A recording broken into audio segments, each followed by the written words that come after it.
بات کرتے ہیں پہلی وکٹ شان مسعود دورز پاکستان کی اننگز کی شروعات میں شان مسعود ایک بار پھر ناکام رہے ہیں.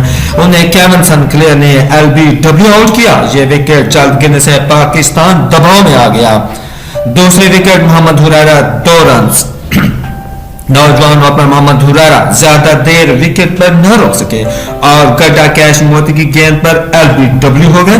اس وقت پاکستان کا سکور صرف 10 رنز تھا اور دونوں اوپنرز آؤٹ ہو چکے تھے. تیسری وکٹ بابر اعظم 31 رنز. کپتان بابر اعظم نے کچھ دیر وکٹ پر جم کر بیٹنگ کی اور اعتماد سے کھیلے. تاہم کیون سنکلیئر نے انہیں شارٹ مڈ وکٹ پر کیچ آؤٹ کروا دیا. بابر کا آؤٹ ہونا پاکستان کے لیے بڑا جھٹکا تھا.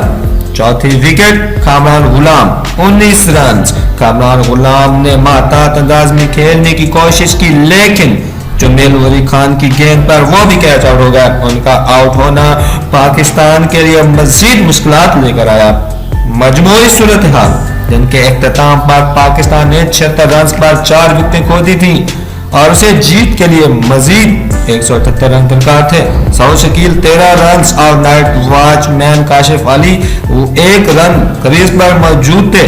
پاکستان اور ویسٹ انڈیز کے درمیان دوسرے ٹیسٹ میچ کے دوسرے دن کا کھیل ملتان میں جاری رہا. ویسٹ انڈیز نے اپنی دوسری اننگز میں 244 رنز بنائے جس میں پاکستان کو جیت کے لیے 254 رنز کا ہدف ملا. جواب میں دن کے اختتام پر پاکستان نے 4 وکٹوں کے نقصان پر 76 رنز بنائے تھے اور اسے جیت کے لیے مزید 178 رنز درکار تھے. اس طرح ویسٹ انڈیز میچ میں مضبوط پوزیشن میں ہے اور سیریز برابر کرنے کے لیے صرف 6 وکٹوں کی ضرورت ہے جبکہ پاکستان کو جیت کے لیے مزید 178 رنز درکار ہیں.